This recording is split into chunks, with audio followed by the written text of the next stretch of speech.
রাজধানীর পূর্ব কাফরুলে corner view আবাসিক এলাকায় বাসা ভাড়া ও বাসা ছাড়া নিয়ে তুলকালাম কাণ্ড ঘটেছে। ভাড়া পরিশোধ না করে উল্টো বাড়িওয়ালাকে গালিগালাজ, জীবননাশের হুমকি এবং পুলিশের সামনে ভবনের দারোয়ানকে মারধরের অভিযোগ উঠেছে এক ভাড়াটিয়া দম্পতির বিরুদ্ধে। সেই বয়স্ক মানুষ উড়াল পায় আইসই চাপা চোপা নিতে ক্যামেরাটা করলে আজকে বাইর করবো বলে এমন ঘুষাইছে চাপার মধ্যে এগুলি দেন খামসাই কি করছে পরে যেই ঘরে লুকটায় কারখানা এটা রুটি মুটি বিস্কিট বিদেশি রুটি বিক্রি করে এই লুকটা করতেছে মাইরা ফেলাইতেছে আপনাদের মতন বয়স্ক দুইটা পরে আমি আমার ভার্সিটিতে ফোন দিব 200-300 লোক আসবে 250-300 লোক আসবে পরে কয় কি মুরব্বী মাইরা ফেলাইতেছো আমি যদি না থাই তাহলে তো মাইরি ফেলাইবা। নিজের ও পরিবারের নিরাপত্তা চেয়ে কাফরুল থানায় সাধারণ ডায়েরি করেছেন ভুক্তভোগী বাড়িওয়ালা ও মারধরের শিকার দারোয়ান। আর এখানে একটু এই কপালে একটা ঘুষা দিচ্ছে এখানে, আর এখানে ঘুষাইছে পিঠের মধ্যে ঘুষাইয়া মানে আমার এখানে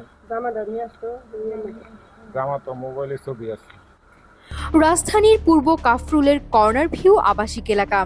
গত এপ্রিল থেকে এই ভবনের একটি ফ্ল্যাটে ভাড়াটিয়া হিসেবে বসবাস করছেন হুমায়ুন কবির ও তার স্ত্রী নাইলা কবির। বাড়িওয়ালা তানজিলা তুন নুসরাতের অভিযোগ, ফ্ল্যাটে ওঠার পর থেকে নিয়মিত ভাড়া পরিশোধ করছিলেন না এই দম্পতি। পাওনা টাকার তাগাদা দিলে মেলেনি সুরাহা, উল্টো বাসা ছাড়ার নোটিশ দিতে গেলে ঘটে বিপত্তি।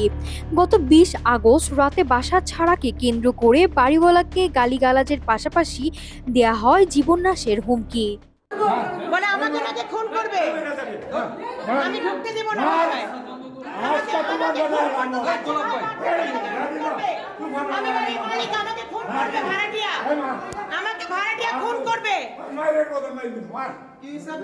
আমাকে খুন করবে বলে খুন হয়ে যাবি,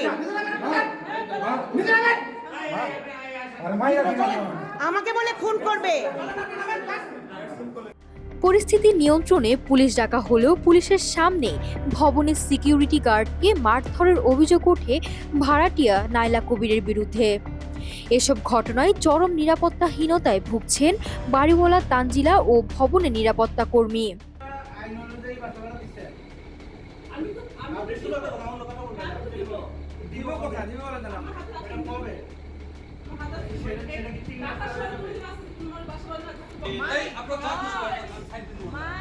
দেখছেন দেখছেন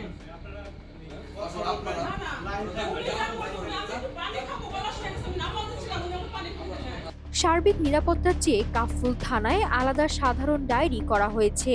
অভিযোগ ওনারা করছে, ওনারা দোনোপক্ষে ভাড়াটিও জিটি করছে, বাড়িওয়ালাও জিটি করছে থানায়। হ্যাঁ, আমি যে ওইখানে যাই আমি অভিযোগ দিয়ে এসেছি যে আমার এই ঘটনা আমার করছে, আমি অভিযোগ দিয়েছি। তবে টেলিফোনে যোগাযোগের চেষ্টা করা হলে পুরো বিষয়টি এড়িয়ে যান অভিযুক্ত ভাড়াটিয়া হুমায়ুন কবির। অভিযোগের বিষয়টি তদন্ত করে আইনানুগ ব্যবস্থা নেওয়ার কথা জানিয়েছে পুলিশ। নাজমুল ইসলামের তথ্যচিত্রে নাফিসা সামিয়া, ঢাকা টুডে।